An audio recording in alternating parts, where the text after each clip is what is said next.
জি, ধন্যবাদ সাংবাদিক আমার ছোট ভাই মামুনকে, যার সফরসঙ্গী আছে তাদেরকে ধন্যবাদ জানাই শিক্ষা ইউনিয়ন বিএনপি অঙ্গ সংগঠনের সকল পর্যায়ের নেতৃবৃন্দদের। আজকে আমাদের একটি গণতান্ত্রিক সরকার প্রয়োজন। এমনই একটি সময় গেল, 17টি বছর একটা স্বৈরশাসক দেশটাকে অকার্যকর রাষ্ট্র হিসেবে পরিচিত করছে, দুর্নীতিবাদ হিসেবে করছে, ভোট চুরি এবং দেশের টাকা বিদেশে খুন গুম এমন কোনো কাজ নেই যে না করছে, যার ফলে বিশ্বের কোনো ইতিহাসে নাই যে রাষ্ট্রের প্রধান তার সফর সঙ্গী অর্থাৎ মন্ত্রী পরিষদ, সংসদ, দলীয় নেতা কর্মীদের নিয়ে দেশের থেকে পালাইয়া যায়। এটা শেখ হাসিনার সরকার, একটা অনির্বাচিত সরকার, বর্চর সরকার বাধ্য হয়েছে গণতন্ত্র, জনতা এবং ছাত্রদের আন্দোলনের মাধ্যমে। দেখেন, আমরা 17টি বছর যে আন্দোলন সংগ্রাম করছি, আমরা একটা গণতান্ত্রিক প্রক্রিয়ার মধ্যেই করেছি। সে জায়গায় আমাদের গুম খুন এবং গায়েবী মামলা অনেক। আজকে মানুষের প্রাণের দাবি, দ্রব্যমূল্য কোথায় গিয়েছে? রাষ্ট্রের বিচার ব্যবস্থা ছিল না, মানুষের ভোটার অধিকার ছিল না, গণতন্ত্র ছিল না, কোনো কিছুই ছিল না, দুর্নীতিতে সম্পূর্ণ সয়লাভ ছিল। তো সেইটাতে পরিত্রাণ আমরা জুলাই আগস্টে পেয়েছি। আমরা সেই জনতা এবং ছাত্রদের বিপ্লবের মাধ্যমে যারা নিহত হয়েছেন সেই সমস্ত ব্যক্তিদের, শহীদদের স্মরণ করছি এবং তাদের রুহে মাগফিরাত কামনা করছি। আমরা সেই সূত্র ধরেই, যেমন 1971 সালে দেশ স্বাধীন হয়েছে, আর সেই সূচনা ছিল 1952 সালে ভাষা আন্দোলনের মধ্য দিয়ে, আর শেষ হয়েছে 1971 সালে। আমরা 2008 সালের থেকে শুরু করছে এই সরকারের পতনের আন্দোলন। আজকে সেই জনতা এবং ছাত্রদের আন্দোলনের মধ্যে দিয়ে সেটার অবসান ঘটছে জুলাই এবং 5ই আগস্টের মধ্যে দিয়ে। এটা স্বৈরশাসক পালাইতে বাধ্য হয়েছে। আমরা সেই আজকে ডক্টর ইউনূস সাহেব আজকে আমাদের একটা অন্তর্বর্তী সরকারের দায়িত্ব পালন করছেন, আমরা অভিনন্দন বা মোবারকবাদ জানাই। বর্তমানে পরিস্থিতি আমরা বারবার বলছি, আপনারা আইন শৃঙ্খলা ঠিক করেন, আপনারা দ্রব্যমূল্য নিয়ন্ত্রণে আনেন, কিন্তু কোনরাই আজ পর্যন্ত পারতেছে না। আর আমরা বলছি সংস্কার, কতটুকু সংস্কার একটা অনির্বাচিত করতে পারে, শুধু ওইটি আপনার সংস্কার করেন, আর বাকি সংস্কার কিন্তু নির্বাচিত সরকার করবে। সেটা বিএনপি আসুক, আর জাতীয় সরকার আসুক, বা অন্য কোনো দল আসুক, সেই জায়গায় একটা জনগণের নির্বাচিত সরকারের সংস্কার করার কথা। আর ওনার করার কথা আজকে একটা নির্বাচন কমিশন সুষ্ঠুভাবে যেন মানুষের ভোটার অধিকারটা দিতে পারে, ভোটটা দিতে পারে, সেই জায়গায় সংস্কার না, দলীয়করণ প্রশাসন থেকে সে জায়গায় একটা সুন্দরভাবে পরিষ্কার একটা আইন শৃঙ্খলার মধ্যে আনা। তো এই ধরনের কাজগুলা, অর্থাৎ সুষ্ঠু একটা নির্বাচন করার জন্য যতটুকু সংস্কার করার দরকার, আমরা জাতি 18 কোটি মানুষ সেটাই কিন্তু ওনার প্রত্যাশা করছে। আমরা সেই সাথে আবারও বলছি যে দ্রব্যমূল্য আপনার আইনের মানুষের ক্রয় ক্ষমতার বাইরে আছে, আইন শৃঙ্খলা সম্পূর্ণ নিয়ন্ত্রণ বাইরে আছে। দেখছেন চুরি ডাকাতি সব বেড়েই চলছে। গতকালকে সৈয়দপুর মাদারীপুর সীমানায় আছে 2 জন মারাও গেছে ডাকাত, এবং পাবলিক ঘেরাওতে মারছে। মাদারীপুরের প্রত্যেকটা অঞ্চলেই চুরি ডাকাতি বাড়ছে। তো এই সমস্ত নিয়ন্ত্রণ উনি আনতে ব্যর্থ হয়েছে। আইন শৃঙ্খলা প্রকার বাহিনী কি করে আমরা জানি না। তো আমরা বারবার ওনার স্মরণ দিতে চাই যে আমরা একটা নির্বাচিত সরকার দেখতে চাই, আপনি সেই সংস্কার করেই আপনি নির্বাচনটা দেন। আবার শুনতে পায় যে আজকে জাতীয় নির্বাচনের পূর্বে স্থানীয় নির্বাচন দেবে। দেখেন, স্বৈরশাসক কতিপয় পালাইছে, আর স্বৈরশাসক কিন্তু এখনো পালাই আছে। এই স্বৈরশাসক হাজার হাজার কোটি টাকা লুটপাট করছে জনগণের টাকা। সেই টাকা নিয়ে কিন্তু আবার তারা কিন্তু চেয়ার মেম্বার হবে, হওয়ার পরে কিন্তু স্বৈরশাসক কিন্তু আবার জায়গা নেবে। আমরা যে রক্তের বিনিময়ে, যে জীবনের বিনিময়ে জুলাই 5 আগস্ট আজকে দেশ একটা বিপ্লবের মধ্যে দিয়ে একটা পরিবর্তন আসলো, সেই পরিবর্তন তো আবার ধরে রাখা যাবে না। সেগুলো আমরা সরকার আবারও বলে, আপনি জাতীয় নির্বাচনের আগে স্থানীয় নির্বাচন না করে একটা জাতীয় নির্বাচন দেন।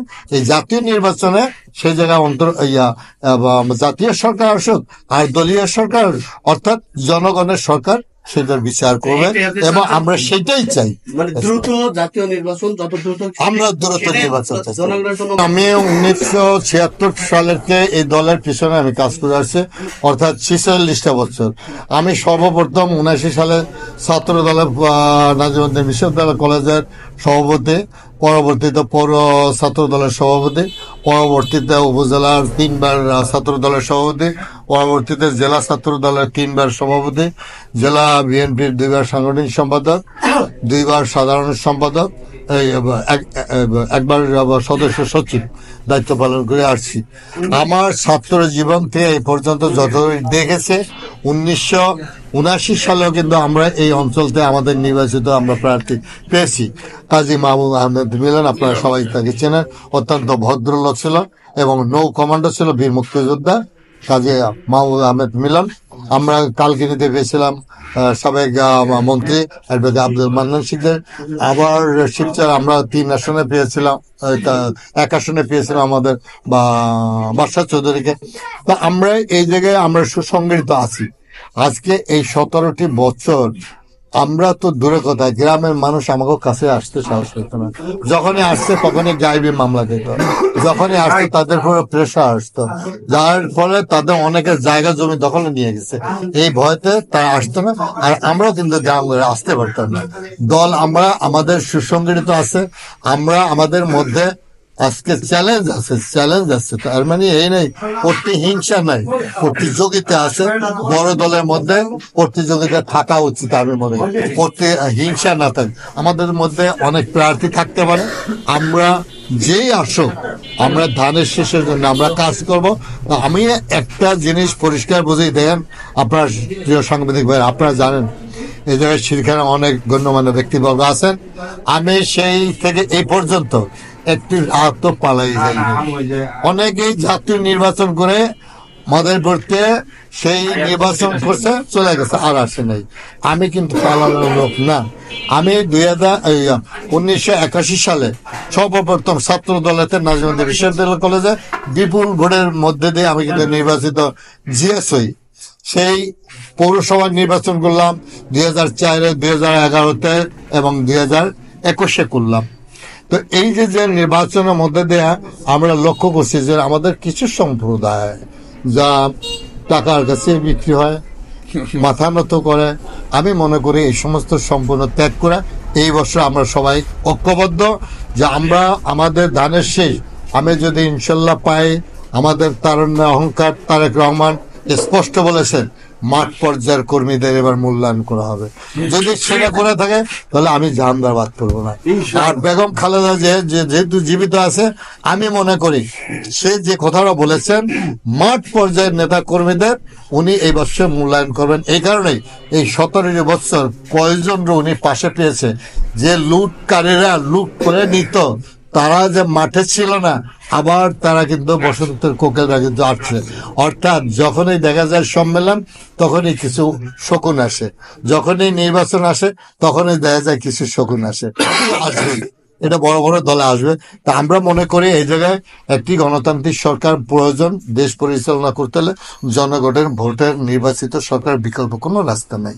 আমরা সেই ক্ষেত্রে আমরা অন্য কোনো গোষ্ঠী আবার এই দুর্বলতা নিয়ে, রাষ্ট্রের দুর্বলতা নিয়ে ক্ষমতা কেউ নিয়ে যায়, সেটা আমরা এবার জাতীয় নির্বাচনে আপনি নমিনেশনের প্রার্থী এবং এটা আশাবাদ ব্যক্ত করেন যে আপনি ধানের শীষের টিকিট পাবেন এবং নির্বাচিত হয়ে এমপি হয়ে মাদারীপুর 2 আসনে নির্বাচিত হবে।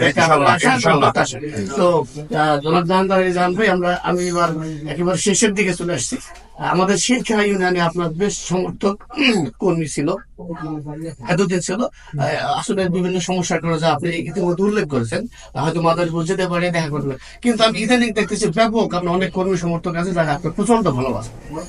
তো এই শিরখেরার কর্মীদের এবং আপনার নেতাদের উদ্দেশ্যে কিছু বলার আছে কিনা এবং কিরকম সহযোগিতা পাচ্ছেন যদি একটু দেখেন। আমি ছাত্র জীবনতে আমার কিন্তু প্রত্যেকটা 59টা ইউনিয়ন কিন্তু ছাত্র জীবনে আমার ঘোরা আছে। আমি বিএনপি করার পরে কিন্তু আমি ঘোরার সুযোগ পাই না, অর্থাৎ বিরোধী দলের মধ্যে দিয়ে সময় পার হয়েছে। যার ফলে আমি তো পূর্বেই বলে গেলাম যে স্বৈরাচারের অত্যাচারে আমরা যেমন নির্যাতিত ছিলাম, গ্রামের মানুষগুলো নির্যাতিত ছিল। কতিপয় আজকে দেশের টাকা লুটপাট করে বিদেশে নিয়ে গেছে। আমি আশাবাদী যে আমাদের এই শিরখানায় আমার সদরের মধ্যে আজকে আমাদের 21টা ইউনিয়ন রয়েছে। এই 21টা ইউনিয়নের মধ্যে সর্বোচ্চ ভোট যদি আমাকে নমিনেশন দেওয়া হয়, আমি ইনশাল্লাহ 100 বার আশাবাদী আল্লাহর হাজির নমিনেশন পাবো।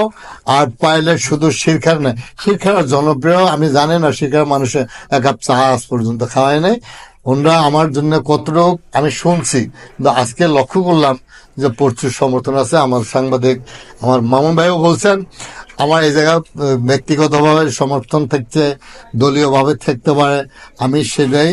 আমরা প্রত্যেকটা ইউনিয়নে আমার এই ব্যক্তি একটা সম্পর্ক, সেটা ছাত্র জীবন থেকে ফিরে আসছি। আর নচেত আওয়ামী লীগের এই ঘাটির মধ্যে সরকার নাজিমুদ্দিন বিশ্ববিদ্যালয় কলেজের 81 সালে ওই জায়গায় জিএস হওয়ার 4টি গাড়ি কথা ছিল না। আর আমি পৌরসভা 3বার নির্বাচন আমি কিন্তু হারি নাই, আমাকে হারানো হয়েছে। ভোট চোরারা ভোট ছিঁড়ে কেড়ে নিয়ে গেছে, সফটওয়্যার দিয়ে টিভি দেয়া যেখানে যতটুকু পার্সেন্টেজ দেওয়ার দরকার সেটা দিয়ে তারা নিয়ে গেছে। এটা সম্ভব, আপনারা ভালো জানেন। তো আমি মনে করি যে এই নির্বাচনে একটা সুষ্ঠু সুন্দর নিরপেক্ষ হবে, সেই প্রত্যাশা নিয়ে আমরা শিরখানাবাসী সকল পর্যায়ের যা ভাইরা রয়েছেন, মা বোনারা রয়েছেন, প্রত্যেকেই এবছর ধানের শীষকে ভোট দিয়ে অন্ততপক্ষে জয়যুক্ত করবেন এবং বেগম খালেদা জিয়ার হাতকে শক্তিশালী করবেন। এবং আমাদের আগামী দিনের রাষ্ট্রনায়ক তারেক রহমান যে নির্দেশনা দিয়েছেন 31 দফা, বিএনপি ক্ষমতায় গেলে তার মধ্যে ছাত্র, তার মধ্যে শ্রমিক, তার মধ্যে সর্বোচ্চ কৃষক, সর্বোচ্চ মানুষের সম্পূর্ণ কৃষি সাংবাদিকদের ধরে রাখছে। দেখছেন আপনাদের সাংবাদিক একটা আজকে 16-17টি বছর রুমি সাগর হত্যার বিচারটা আজ পর্যন্ত তদন্ত কমিটির মুখটা আজ পর্যন্ত দেখতে পারে আলো দেখে নাই। সেই গোষ্ঠী আজকে আমরা চাই সকল কিছু বিচার, আর ইনশাল্লাহ এই সকল কিছুর বিচার ইনশাল্লাহ বাংলার মাটিতে হবেই। শাসক কোনো প্রকার ছাড় দেওয়া যাবে না। আমি আমার নেতা কর্মীদের অনুরোধ করবো, শিরখানা যারা রয়েছে, কোন প্রকারের স্বৈর শাসকের অনুপ্রবেশকারী যারা জানে আপনাদের কাদের উপর ভর করে জানি আপনাদের আবার পিছনে না ফেলে দেয়, সেই দিকে আপনাদের ঐক্যমত থাকতে হবে, সেই জায়গায় সজাগ থাকতে হবে। এই স্বৈর শাসকরা কিন্তু আপনাদের সাথে আত্মীয়তা করবে, বন্ধুত্ব করবে আবার দলে ঢোকার জন্য, এবং আবার সন্ত্রাসী কর্মকাণ্ডে জড়িত হবে। লক্ষ্য রাখবেন কোন প্রকারে জানি তারা আপনার দলের মধ্যে জানি না ঢুকতে পারে, আমার দলের মধ্যে জানি আবার ঢুকে যায়, আমার সন্ত্রাসী হাতায় না ফেলে আমাদের দল। এবং আমরা এই নির্বাচনে জয়ী হবে এই প্রত্যাশা রেখে আমি ধন্যবাদ জানাই মামকে এবং অন্য সাংবাদিক। আসসালামু আলাইকুম।